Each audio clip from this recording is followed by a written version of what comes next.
What's up, everybody? Welcome to the Niners Sickness Report. I am your boy, Niners Sickness. My truly apologies for the first inconvenience.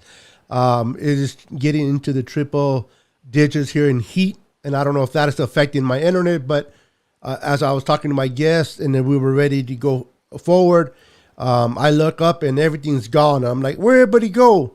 And I looked at my router. My router was blinking. So let's pray that we don't have no more issues, that we can continue to have it, because I have a special guest that I want to introduce to the family here on the Niners Sickness Report. Looking forward to you meeting her. She's a big Niner fan. She loves the Niners just like you guys, just like I do. So I'm looking forward to introducing her to you guys in a few minutes. But I just want to make sure I welcome everybody to the show. Make sure to like, subscribe, and hit that like button to this channel.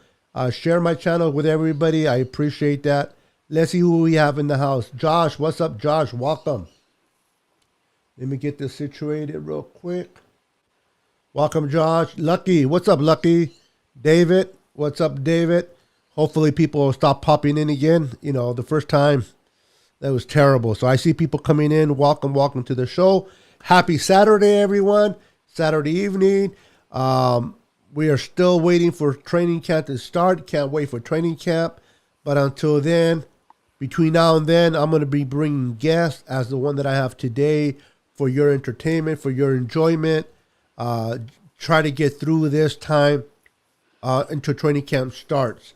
So with no further ado, let me invite my guest in so that you guys can meet her. She's a great gal. And looking forward to you guys meeting. How you doing, Jaime? How you doing? Welcome to the show. Thank you. Jamie, sorry. Let me get, I'm so worried about my internet right now that it's messing me up. Let me get this a little bit small. There you go. Much better. Everyone, nice. Nathaniel, welcome, Nathaniel. Nathaniel knows about my internet all too well. He's a good friend of mine. He's one of my co-hosts on my other channel, which is the NWA, Niners with Attitude. There's 4 of us. So Jamie, how are you doing? Nice to meet you. Welcome to my channel. Thank you for coming as my guest. If you want to say hi to everybody, feel free. Hi, everyone. Can't see anybody, but nice to virtually meet you. And I'm excited to be here. First podcast I've ever been on. So really? Yeah. Well, you look like a natural, so you're good. Are you able to read the comments on your screen? I don't see any comments. No. No. How about if when I bring them on? There we go. When I bring them up, you can see them? Yeah. I just saw that one. Oh, I did. Oh, okay. I'll look into that. Thank you, Nathaniel. I appreciate that. Yeah. So everybody, welcome in. So let's go ahead and get this started. So let me ask you, how long you been a Niner fan, and what made you, or who drew you to liking the Niners from all the other 31 teams? My dad. Okay. So my dad has been a Niner fan for years and years, and growing up, that was how I learned to love the game. My family's a total sports family, and every Sunday we'd be watching football, and Joe Montana was the QB when I was a kid. And that was how I learned to love the Niners. I was spoiled from a very young age as a fan. Okay, wow, your dad, huh? Your dad's big Niner fan. That's good, man. I'm, Yeah. it's fun. It's fun when family is able to introduce you to a certain team. In my situation, my family, a lot of my, not my immediate family, but my best friend's family, who kind of adopted me when I was young, they were big Raider fans, and Um, I didn't really like. I've always been that person that doesn't like to follow, but wants to do his own thing, type of thing, and mhm. they're all rooting for the Raiders, silver and black, and I'm like, man, they got me into football, but I'm like, I don't want to follow them. I go, what other team? So I started looking across the bay, and this is when Steve DeBerg was still quarterback of the Niners before Joe Montana came in, and I'm like, they don't look too good. The Raiders were better, but I'm like, you know what? Why not go with a team that is not good? So when they get better, I can be part of that growth, and that's why I chose the Niners. And never in my wildest dream that I expected there were going to be a dynasty team with Bill Walsh and Joe Montana, and then having two Hall of Fame quarterbacks back to back. Talk about being spoiled in the late '80s and '90s of football. I know a lot of the Absolutely. youngsters nowadays, they haven't had that privilege, Jamie, to experience what we have experienced. The quarterbacks that Right, we to watch all the Super Bowls to watch that all we the Super won. Bowls. Yes, a lot of them have to watch it on replay or watch it on they didn't get to watch it live, and that's a privilege for us, to not only to watch it but to watch them win. As we watched two other Super Bowls that were not probably as fun Yeah. as the first five were, but I still believe that we're going to get to that sixth Lombardi trophy. Hopefully, Oh, it'll be that's why this we're the year. faithful.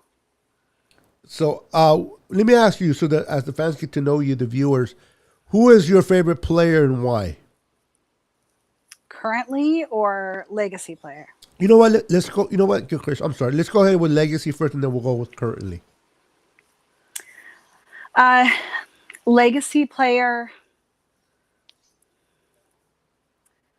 so good. I would have to say Jerry Rice is one of my favorites. Jerry Rice. Just Okay. Jerry Rice. I loved watching just how hard he grinded and how much he enjoyed playing the game.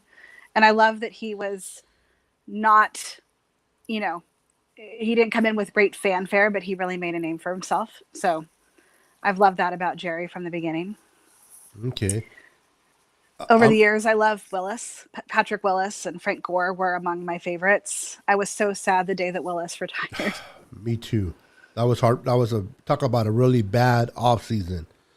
I did not expect that. I was expecting to bring Yeah. additions to the team, not losing key players like Patrick Willis, and then the young kid Borland, 1 year wonder what he would have been. He retires Right. after 1 year, so I'm like, talk about everybody leaving, but I can't blame them. The way the direction the team was going in at that time, it was terrible.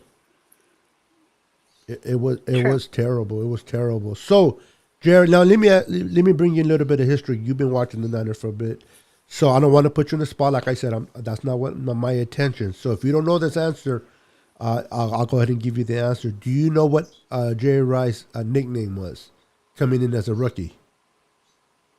As a rookie, no, I don't remember. What was it? They called him Fifi because I don't know if you remember, but when first came in from Mississippi State, the hair that he had. So I believe it was Griffin, the corner of the Niners, called him Fifi, and it kind of stuck with him for that 1 year. Good thing it didn't stuck with him for the rest of his career. But Jerry Rice was known as Fifi his first year. It's pretty funny. Yeah, it is. So I like to share a little bit of history since you chose Jerry Rice as one of your guys. So who is one of your current players that you like and why? Gosh. I love Fred Warner. Fred I think that Warner. he is just a beast. And I love that last year when, we had all those injuries that really decimated our team. He was kind of like the consistency on that defense that really kept them going. Um, and I love Kittle just because I look like a French poodle. It's funny.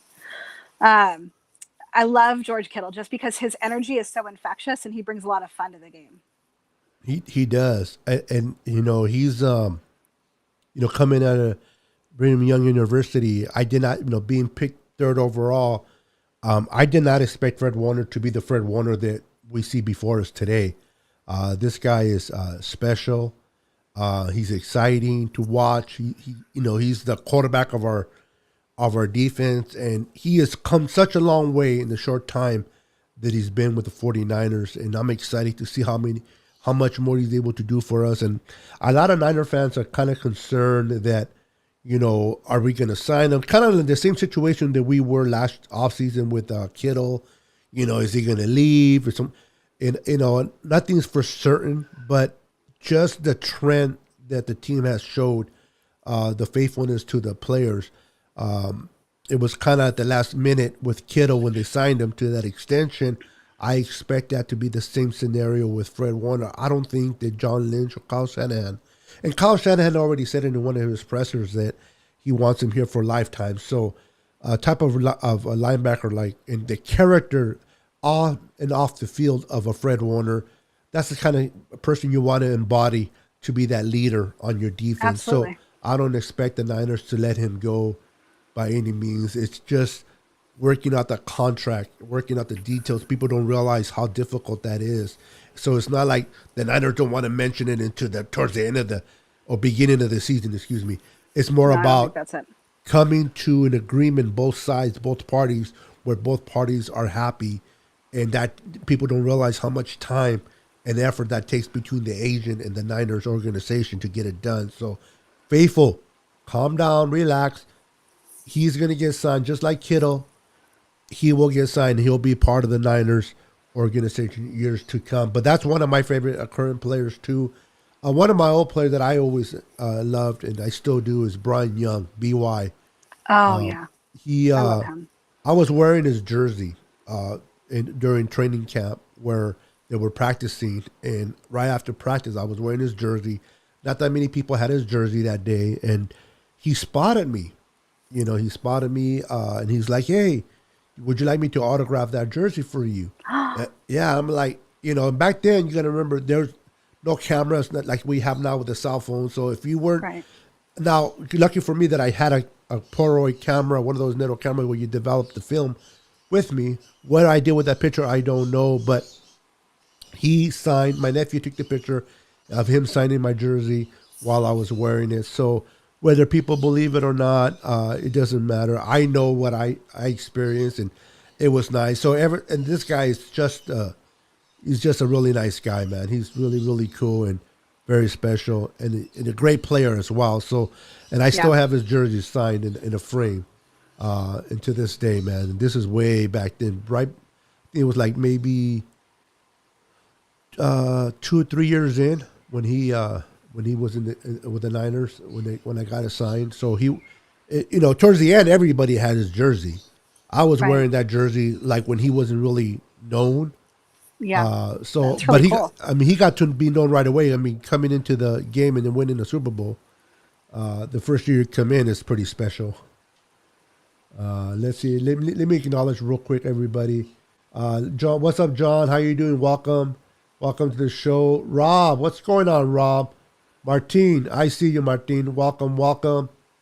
Damian Lee, I see you. How you doing? He says we need to get rid of Eric's. I don't see. That's the thing. I don't think Eric Armstead's contract is that hurtful to us.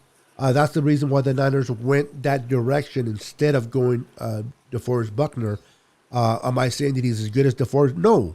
DeForest Buckner is a better player, but the contract was just too much. I think that Eric's is friendlier than DeForest Buckner's would have been. So I think we can manage perfectly fine with Eric Armstead, and I think a lot of people. I want to get your thoughts on this. A lot of people don't like him. I don't understand why. He's not your Nick Bosa type of defensive end, but he contributes a lot. He does a lot. Last year was unfortunately that we lost a lot of our starters, and he was double teamed. He didn't get the opportunity to do much, but he did. He was consistent And then 2019, when we did have all our players, you saw what Eric can do. So I want to get your thoughts on Yeah. Eric Armstead. What's your opinion of him since he's been with the Niners? Yeah, I don't think he's a flashy player, but I think he's solid. And I don't like when I think of the contracts that I would want to restructure or eliminate, he's not in my top three. So, no, I don't have a problem with Eric Armstead. I think he contributes. I agree. I agree. I think he does what he's told to do. He's you can move him from the outside into the inside. So I'm comfortable with him. I know a lot of people had their feelings hurt when DeForest Buckner left, and a lot of people were saying that the Niners did not appreciate him, they didn't want to keep him, but that's not true.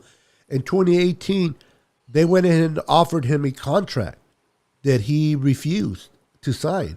They wanted to keep him, but he wanted more money, and rightfully so. He deserves it. If that's what Yeah. he wants, he deserves it. Just he was not going to get it with the Niners. And one thing that I like with the Niners is they're not going to put their future at stake for a certain player.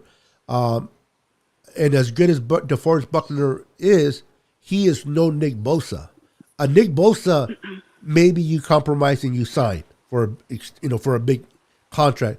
But DeForest Buckner, as good as he is, I don't think he was worthy of 20 more million per year, in my personal opinion. I know a lot of people don't agree with me. They dislike that I say that, but that's just my opinion. He's good, but not that good. So I want to get your thoughts on DeForest Buckner, what he did for us. I'm not dismissing what he did for us, but you think we Yeah. should have paid him that money? I mean, I miss Defoe. I was sad when we when we traded him. But I would say no. I mean, that's what I like about our defense is that there's depth. Like as many injuries as we had last year, we still had a solid defense. Yes. I mean, I don't know. I don't. I'm sad to see him in a different uniform, but I don't think it hurt our team, and I think it gave other guys a chance to shine and really step up.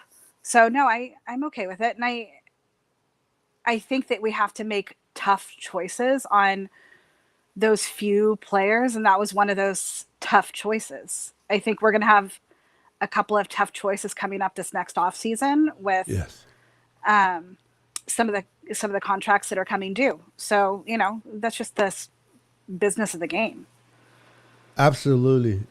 Absolutely, Jamie. It is. It is. You gotta. That's one thing I love about John Lynch. He has to look at now and the future, and us as fans, we don't put the money out, so we just look at it as get that player, keep that player. We want that player here, and I love DeForest Buckner, Defoe. He was great while he was here. I wish he would have been here, but it is what it is. She chose more money. We didn't feel like he was deserved that amount, and he got it with the Colts, and I wish him well there. Matter of fact, we're going to be seeing him this year at Levi's, so I hope he has one of his bad days that day. But based on what you said about the defense, last year you made a very good point. We were devastated with injuries across the board, yet we were still a top 5 defense. I mean, that's ludicrous to think of. You have all these players. Right. You have Nick Bosa out. You have Sherman out. You have a lot of these players out. Solomon Thomas out, and yet you're still able to muster a top 5 defense. That just shows how much players love to play for one another, how much they're committed to the 49er organization, how much they respected Robert Saleh as a defensive coordinator, how much they played for him. That's just a testament of the organization that we follow in the San Francisco 49ers. I know Fabio or Ferdio or whatever his name is, Fabio, whatever his name is, made a comment about the Niners were dysfunctional. Florio, I think his last name is. Oh, Mike Florio. Mark Florio, yeah. He said the Niners were No. dysfunctional. I'm like, dysfunctional? Jamie, how? Listen, there were 3 players in the secondary, okay? They could have signed elsewhere. They were free agents. They decided to Right. come back for a 1-year contract. And people say, well, yeah, but they only signed in 1 year because of the money. because there Of was the not cap that, space. yeah, there was not that much cap Yeah. space because of everything that was going on. But yet they chose to come back to play for a new coordinator and D'Amico Ryans because Robert Saleh had left to the Jets. Instead of Right. following the Jets, their coach, and going to the Jets, they stayed with the Niners. That's a testament of what is being preached and taught in San Francisco. So that don't sound like a dysfunctional team to me, where players are willing to come for 1 year because they know their best chances of getting a better contract is in San Francisco. So when he said that, I'm like, that guy's, he's an idiot. He obviously hates the Niners because you have no facts to make that statement. Where is the? How are they dysfunctional? I don't understand. I don't understand that. So Well, wasn't it Trent Williams because it was between us and the Chiefs, right? When he was figuring out who he was going to sign with, and we yes, obviously want and needed him on our O line, but he called Shanahan and he said, this is what's going on. I thought that showed that he really wanted to stay, and there was a lot of trust in his coach to like, I really want to play for you, but this is the reality of what's going on. To agreed. me that didn't show dysfunction. The amount of free agents that we had coming back, I was worried going into the off season with Yeah, how many people with as many contracts as we had coming due. And I thought, honestly, they knocked it out of the park as a front office. this is one of the best off seasons we had by far.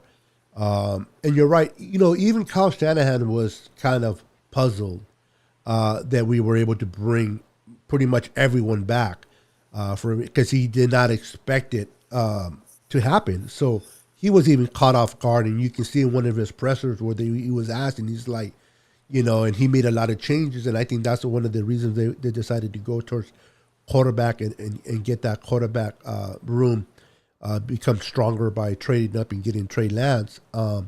But yeah, so that's a testament of what John Lynch and Kyle Shanahan are building in San Francisco with the 49ers and their organization, that players are willing to come and play for the Niners here. And a lot of people say, well, this year we didn't bring a lot of free. I go, listen, we have Fred Warner that everybody wants us to extend, right? We got a plan for Nick Bosa, if not next offseason, but the following. How many free agents can we really afford to bring now? Plus, we have such a good roster. We don't need to bring any big names anymore. We're pretty solid at every position, other than really secondary. But I'm still confident in our safeties, in our secondary, that we don't need to bring these big names that everybody wants. It's funny when somebody gets cut, and right away it gets tied to the Niners. Oh, the Niners should bring him. It's like, don't you know the roster that we have? We were in the Super Bowl just 2 years ago. 2 years ago. Yeah, we didn't have a number They one forget receiver. Yeah. Tell me who the number one receiver was that year. We don't have one. We don't need a number one receiver by the type of Kyle Shanahan offense that he played. You don't need that number one. Everybody wanted Julio Jones. Great. But to give up capital for him, we already given up for Trey. People don't realize how important draft capital is, especially when we know we're going to lose some players next offseason. You got to replenish those players with draftees. And if you don't have draft capital, how do you replace bodies? And you got to find a way to do that in the draft. So those draft capitals are so important. And as much as I think Julio would have been great, I'm confident in Debo. I'm confident in Ayuk, and hopefully Jalen Hurd, even though he hasn't played it down, and I can't depend on him at all because he hasn't played. But if he's able to stay healthy, he might be that difference maker that we need at number 3 receiver. Hopefully he'll be the one going forward. CJ Ruthless Sports, how you doing? Welcome to the show, brother. If anybody, this guy's a great guy. He has his own YouTube channel, so if you get a chance, follow him. CJ Ruthless Sports, great guy. Javier, what's up, my brother from another mother? How you doing, sir? Good to see you. Good to see you. Always a pleasure seeing you. So let me ask you, what, out of all the craziness that went on last season, with all the injuries, What one good thing that you were able to see, or if you have more than one from last year's painful season, that you can highlight it and bring it to our attention today? Um, you know, I think it's something that wasn't immediately visible on the field, and that was leadership. I love that Kittle recognized, after they had those first couple of really tough injuries and games, that he needed to be a better captain in the locker room. And so he reached out to Joe Staley and said, dude, how do I be a better captain for this team? And I love that, Staley gave him some tough feedback, and he was able to kind of implement some of that. And I thought that Kittle really grew as a leader in the locker room this last year, which I respect. And I loved that even though they knew that it was an unlikely season for them to make the playoffs, I never saw them give up. I saw them really fight the whole season. And I love that heart, because to me, that gives them momentum to build on for this year. I like that. I do. I like that. You're right. They, in the midst of turmoil, in the midst of all the craziness, with all the injuries, with all everything that was going on, you didn't see no bickering, you didn't see no backstabbing, you didn't see no name calling, you didn't see, even with the bad plays of Nick Mullins throwing interception after interception. Oh, God, yeah. They still supported him. They still rallied around him. I'm pretty sure that a lot of those offensive players or defensive players were upset because they were, a lot of these defensive players, it's hot. They just came off the field, and then your quarterback goes and puts you right back on the field. But they respected one another. They encouraged one another. They uplifted each other, and that locker room was contagious. And you're right. If there was a moment for people to fall apart, was definitely last year, but nobody did. Nobody fell apart because leaders like Kittle, leaders like Eric Armstead, Fred Warner, they kept the team, Sherman, they kept the team together. Again, that shows you that Mike Florio making that statement of being dysfunctional. What grounds does he have to make that statement? I don't understand from where last year, if there was a time to be dysfunctional, it was there. That would have been it. And we never saw that. And then not only that, but Jamie, we had to spend the whole month of December in Arizona and play in their arena because Santa Clara kicked us out because of COVID. Yeah. They were not allowed to be around their families for Christmas. Right. Okay. And yet they still played together. And they were, talk about a true family within a team. So that's a lot of respect for the Niners, and I'm glad you mentioned that. That's a very good point. And it all started with Kittle being that leader. And it's just a testament, again, of what is being built in San Francisco. It's like John Lynch and Kyle Shanahan is bringing back of the days when we were watching football, where there was integrity with our team. Our team was classy. Our team was respectful. We lost that for a minute, and it looks like now we're getting it back. We're getting that self-respect back. A no-nonsense type of team. We mean business. There's no bittering. There's no backstabbing. Either you support one another or you're gone, regardless of who you are. They don't care what name you are. They don't care what your name is on your back. If you're not part of the team, you are gone, and I like that. I like that a lot. So I'm glad you brought that up. That was a very, very good point. CJ Ruther says, Kittle definitely will become a leader, the voice in the locker room. He goes from goofy personality to serious. Well, that's just when he needs to, when business is at hand, he needs to play. He's all business. He plays. Mm-hmm. When he's relaxed amongst the guys, his peers, the social media, he's a character. He's a character, and he's funny, and he's relaxed. And that's the kind of player you want. He knows when to be serious and when not to be. And he's able to do both. So that's a very good point there, CJ. Tanisha, welcome, Tanisha. Welcome. Good to see you. That's my girl here on the Niners Sickness Report. Welcome. So once again, I just want to. I'm so excited having our guest today, bringing her on our guest. I believe you might be my first or second female guest. I have a lot of male Oh, guests, but I have a lot of female viewers, and I love bringing female guests like yourself because I want to remind the football world that it is just not just men that love football. Women love football as well. Women are passionate for football. People always, I don't know why, but people are like, oh, men, women, some women know more about football than some men.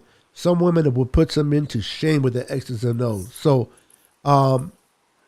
I love that you're part of my guest today. I love you being here today. I'm super excited. Um, I thank you. appreciate you being here, man. I know my viewers are, and it's an encouragement for other women to come onto my show because, like yourself, you love football like I do. There's no difference other than you're female and I'm male, but we have the same common denominator, which is supporting the red and gold. And I'm glad to have you today. And it's an honor having you on my show today. Thank you so much. Dina, there's Dina Harvey. How you doing? There's another one of my loyal female viewers Hi. uh, that loves to support this channel. So this guest is for you ladies. It's for everybody, especially for you ladies. So let me ask you, can you share something to the ladies about you being a female and loving football? I yeah, I would say though it so I've my dad was the one who inspired me to love football, but my mom is a football lover as well. She just loves a different team. So I grew up in a divided household over football teams. But my mom also knows every stat. She knows her Hall of Fame Come players for on her now. team. She like my whole family plays fantasy football. I mean, it's always been something that's been ingrained in my family. So I never really thought about it being a girl thing or a guy thing. I love Um, it. I just grew up knowing it was a sports thing. And that was what I loved. And my dad, never discouraged it. So we always would break down, you know, transactions and plays and games. And, it was a bonding activity for us. So I didn't realize it was different until I got older. Okay. and, and other girls were not as into the sport as I was. And I was like, oh, okay. And even when I live stream, I talk about sports quite often. And a lot of guys won't talk about sports with me anymore because they can't go into depth. Come on now. And so it's kind of funny, but it's fun. And for me, it's not a competitive thing. I like bonding. I think sports is a unifying topic. So I like connecting with people. That's good. Yeah, yeah. Me and my wife, she's a Niner fan too. She was a Niner fan way before we met. Thank God, because I don't know if we would have survived if she would have been a Cowboy fan. Yeah, she would. No, it wouldn't have worked. Or a Seattle fan. So I'm glad Oh, that she's not a. Seattle. I The, lived in Seattle for 4 years. Let me oh tell you, it my was an enemy goodness. territory. Oh my goodness! So what you had to endure, especially all those games we lost there, those fans, those talk about dysfunctional fans, the 12. Yeah. Oh my God, they're terrible over there. But yeah, I so don't go on Facebook during Seahawk and Niner games because all of my Pac Northwest friends talk a lot of smack, and I just wait until after the game is done, and then I go on and I say, "Oh, how about that game?" yeah, yeah, you know, I didn't really growing up in the late '80s or '80s and '90s. I really disliked the Cowboys because, as you know, that back then it didn't matter who represented the AFC. The Super Bowl didn't even matter. The Super Bowl was the NFC Championship NFC Championship. from the NFC side, and it was always the Niners and Cowboys. And unfortunately, as painful as it gives me, the Cowboys had the more upper hand than the Niners during that time because of the triplets. And truthfully, I blame the Minnesota Vikings fans and their team, not the fans, but their team, because the Herschel Walker trade was what allowed the Cowboys to build that dynasty during that time because that was a ludicrous trade. So the fire started with the Vikings, giving that elimination to the Cowboys, but the Cowboys and Niners was always a rival. So I just liked the Cowboys, but I started disliking the Seahawks and I understand all fan bases are not the same. I can't tie every fan base to a few idiots, whether they're Niner fan base or any other team. You're always going to get idiots no matter what. Can't handle their liquor, drink too much, whatever it is. But when those people threw beer cans, sodas, whatever it was, to Navarro Bowman when he went down to injury in that game, I just disliked the Seattle even more because of that. Now, I don't blame all fan base because it's not fair to do so because I'm pretty sure there's a lot of respectful Seahawk fans out there. But I think that was, and I know that Niner fans have done something similar, you know what I mean? But we're not talking about our fan base. We're talking about theirs. But you know, at that point, it made me dislike the Seahawks. And then when they added Russell Wilson and that guy, when they have him in the grass, he like Houdini, he escapes from defenders' hands. And the next thing you know, he's going down. Oh, wait a minute. Nope. He's actually throwing a 40-yardie. Oh, my God. Today's Saturday. A 40-yard pass to a receiver for a first down, if not a touchdown. It's frustrating. So Seattle, for those purposes, I don't like Seattle either. So, but I can imagine you being there 4 years, how rough it must have been. Too bad you weren't there last year, though, right? You would have. I mean, in 2019, you probably would have enjoyed that. I would have enjoyed that one, but no, I was. I moved back home, in 2016. But yeah. 2016. Okay. Yeah. That would have been that game with Dre Greenlaw at the goal line, stopping that, and us not only winning our division, but winning and getting the number 1 seed, and then getting it at Seattle, where we haven't beaten Seattle in I don't know how long. How long? Yeah. That was so rewarding. And to see all those fans deflated, to see all the Seahawks fans quiet, I wish I would have been there. I wish I would have been a fly on the wall to see all those fans, deflated, and that was a wild game. It was. It wasn't. It was. I don't like blowouts. They're a little bit more better for my nerve system when we blow up a team, but I like close games because it keeps you at the edge of your seat, and especially when you come ahead and your team wins, it's even more exciting. But I don't know, but let me ask you: would you rather watch a tight game like that and then come win at the end, or would you rather not go through that process and just blow a team like we did Denver in the Super Bowl? Oh, that's a good question. At the heart of things, my favorite part of the ball is defense.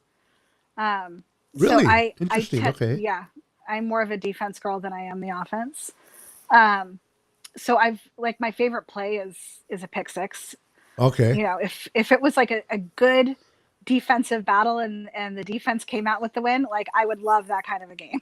Okay. So yeah, I do like the tight games. My blood pressure does not. Yeah. And I tend to be a little vocal when I watch the games. Okay. So my poor dog, like, it's like, what are you doing? You're yelling at the TV. There's nobody even here. But yeah, I mean, blowouts are fun sometimes, but I think it's more exciting to watch it when you're not sure who's going to win.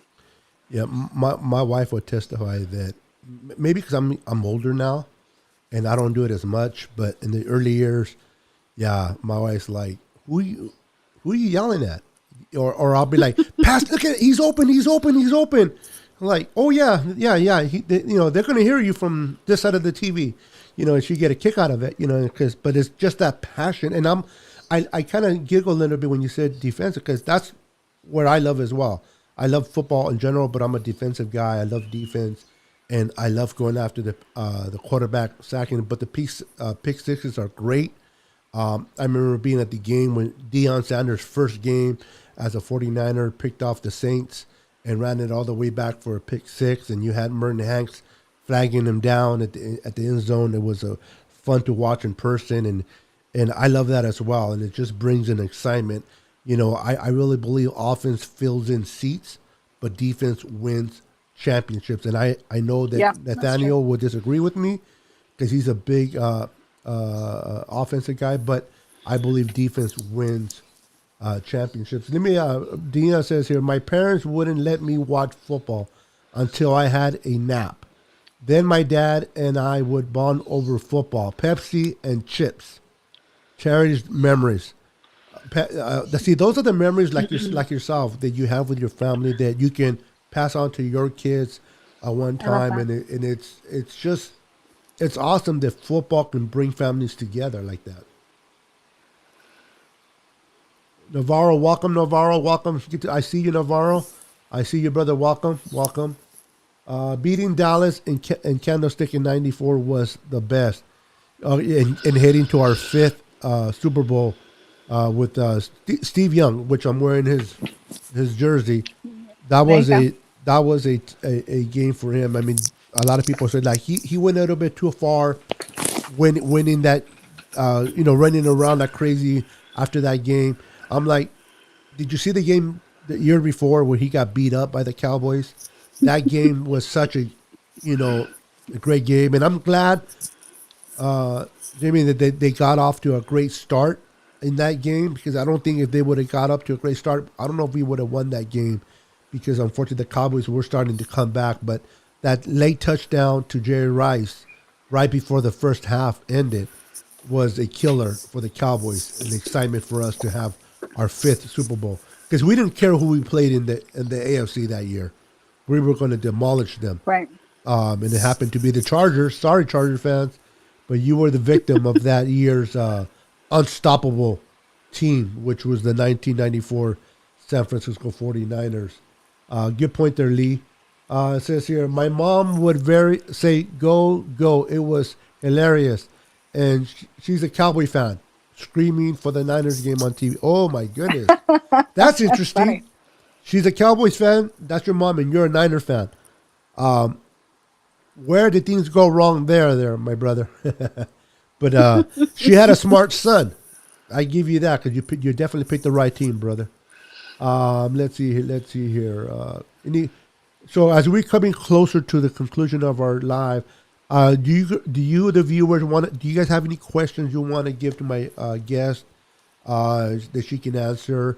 If you have any questions, please put them in the comments, and she'll be happy to answer them for you. Keep them respectful, of course. We know that this is a family channel. I got to always say that, because sometimes you never know. Sometimes she cheers for the Niners because of her sons. Okay. That's cool. That's cool. See, blood does run thicker than water. She might be a Cowboy fan, but she loves her kids more. See, what do you think on... So the first question for you from Josh Blackwood is, what do you think on Jimmy G? I hope Jimmy balls out this year. I mean, Jimmy is a good QB if he can stay healthy. I really, truly hope that he balls out this year. I hope he has a fantastic season and allows Lance to really learn and develop. And I hope that allows us to get some really great draft capital in a trade I for like him that. next season. But I hope he balls out this year. I'd love for him to quiet some of the haters. But my only thing with Jimmy is him being able to stay healthy. I think he has the respect of the locker room. He does. And you're right. You made a very good point there. Is he does have the respect of the locker room. That just the only inconsistent part of him is his health issue. And it's unfortunately something he can't control, but he does get hurt a lot. And I think this is why the Niners went in the direction they went, because they knew that they have a Super Bowl caliber team. They didn't want to go into this season having the quarterback room being weak, like it was last year.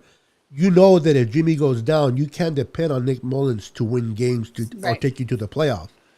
This is why they went ahead and moved up and took a Trey Lance that can potentially take over for Jimmy. And I know I want to get your thoughts on this. I've said this plenty times on my show before. A lot of us, myself included, when we get a new toy, we want to see the toy out there. We want to play with the new toy. It's an exciting thing because it's new. We're all familiar with Jimmy. We know what we have, the good, the bad, and the ugly with Jimmy. Sure. The expectation, we don't know what we have in Trey. So that curiosity kind of wants us to have him play right away. But realistically, I think starting Jimmy for us on a Super Bowl caliber team is the wisest thing to do. You don't want to throw a rookie. I don't care how much he impresses. I don't care how good he looks in camp. He can blow everybody out of the water in training camp. You still want to go with the experience. Jimmy knows how to handle the pressures of the NFL. He's played in the Super Bowl. He's played in playoffs. He's familiar with that. You always playing in our division, Jamie, is you need to realize if you fall behind 2 or 3 games, it's going to be hard to catch up. And it's valuable to win as many games as we possibly can. Do you really want to take a chance of losing a game because of a mistake that Lance may make, even though he's the better quarterback in the future? But if he makes that rookie mistake, man, it can hurt us. So I want to get your thoughts on starting Jimmy, and if you would start Jimmy, why? And should we play Lance if he does good in training camp, or should we stay with Jimmy regardless? I want to get your personal thoughts. I mean, personally, I think we should start Jimmy. Okay. Jimmy's healthy. I think it's Jimmy. And not against Trey Lance at all. I'm excited to watch him develop and play. I just think that we owe Jimmy the opportunity to really show what he can do. And I think he's got the talent to do it if he can stay healthy. The only way I see we as playing Trey this year is if Jimmy's injured. Yeah. And I hope that doesn't happen for Jimmy's sake and for ours. But I'm encouraged by how hard I see Trey Lance working in the off season and how much he's really putting into learning and playing with all the different players on the team and developing that camaraderie. I know that people criticized him for going to Vegas with Kittle. I loved it. I was like, they're bonding. There's more to what happens in a football team than what's on the field. So I like that they're forming relationships. So, I think it's Jimmy. For me, it's Jimmy as long as he's healthy. It's funny how you say that. A lot of people hated him going. The people that hated him probably are the ones that hated him because they wish they were in Vegas with him. And haters are going to be haters. I mean, just because he was in Vegas doesn't mean he was in a strip joint, or if he was drunk and he was carried off from the hotel. He's just young. Turned 21. Yeah, they celebrated his 21st birthday. He can have fun too. Yeah, he was 21. They celebrated and what you said he's getting closer with his teammates. Kittle, Kittle's been a big supporter and still is of Jimmy G. But the fact that Kittle was with him means that they're bonding. They're bonding. Sherman was there bonding as well, and it was a group of players. They were in Vegas. It's not like you saw the news that Trey Lance gets busted by the Vegas police because he was being disrespectful or doing something stupid. He was there having fun. People get a life. You know what I mean? He's 21. He's never experienced probably Vegas or alcohol or anything like that, and he probably wanted to experience it. We all have done it. The only difference between him and us, we're not under the camera. I don't know about you. TMZ doesn't care what we do. Exactly. Thank you. They don't. So, but yet, we don't like. Trey Lance, you can tell that he was raised very well under his parents. John Lynch and Kyle Shanahan loved him for that. He's a very, he knows what he wants in his future. I'm pretty sure he probably was. I can't be certain.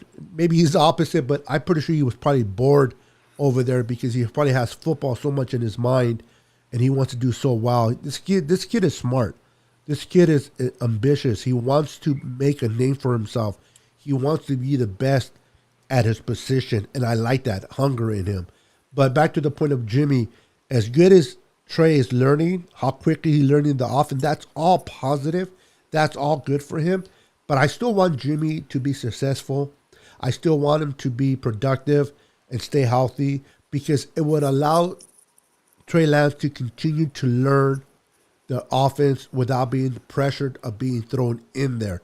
The more he learns, the more comfortable he feels making reads and making everything, all these calls, all the adjustments, the better it'll be for us once Trey goes into the field.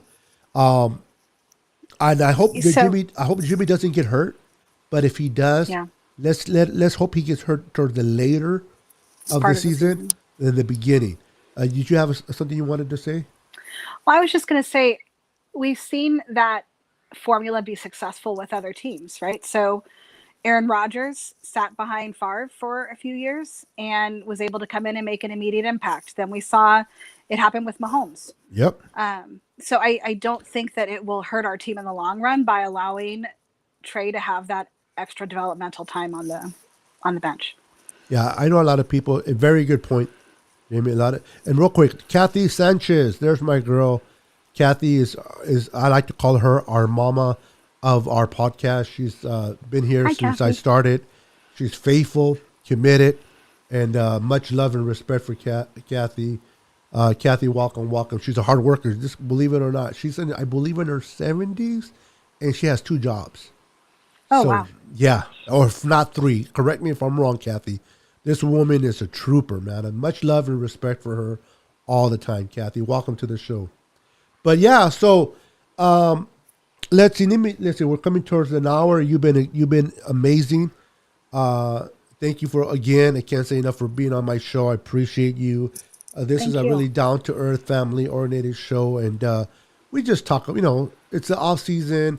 Training camp doesn't start into late July.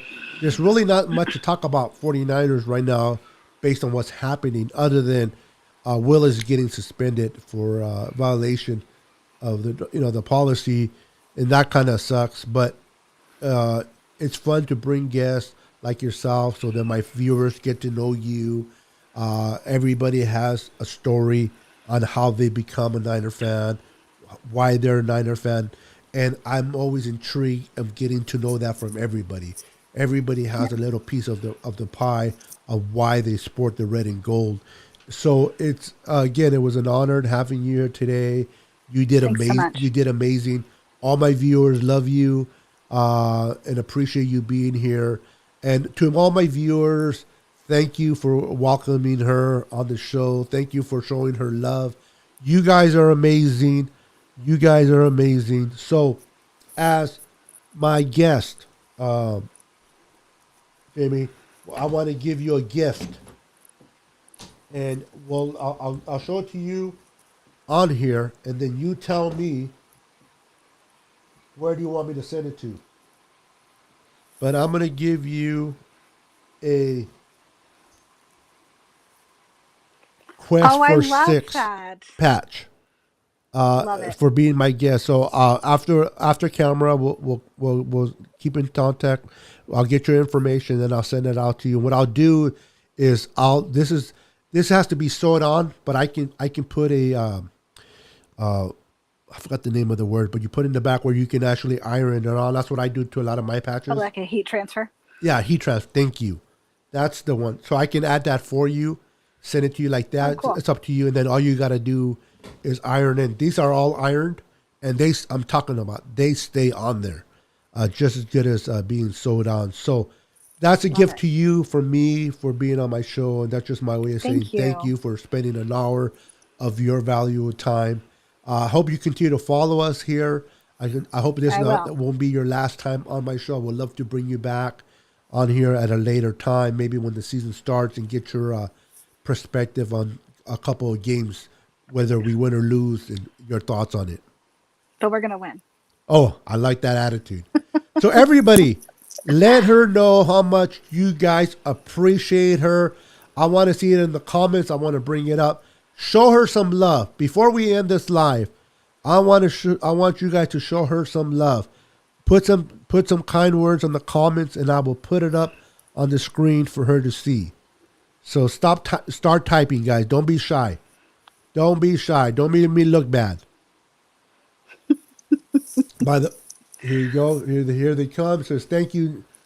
Thank you. It says here, yes, we are going to win. Agree with you. Come on, everyone.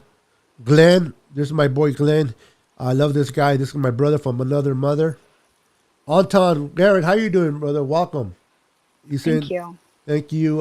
Glenn is saying thank you for the great session. Dina, it says nice to meet you, another Niner sister. You got Josh saying thank you. Again, we're all family here. We're all family here, Jamie, and we all respect one another. So, again, thank you for being part of the show. I appreciate you, man. Thank you for sharing how you became a Niner fan. Thank you for sharing with us your input on a lot of the key topics that we spoke today. You're amazing. Thank you for putting up with my internet and my first impression. I mean, talk about me making a good impression on you for the first time, right? Right before we start, there goes my internet. So at least you'll remember. If you don't remember anything about me, you're like, I remember this guy. He invited me on the show. I remember this, Beto. Yeah, I remember this guy. Right before he started talking, his internet went out. All right, everybody. It was fun. Right. It was a pleasure. Stay. Don't go anywhere. I'm going to end the show, but I'm going to talk to you a little bit after the show. All right, everybody. Be blessed. And remember, God loves you. Stay faithful. Stay committed to the Niners. And have a wonderful rest of your Saturday. Peace.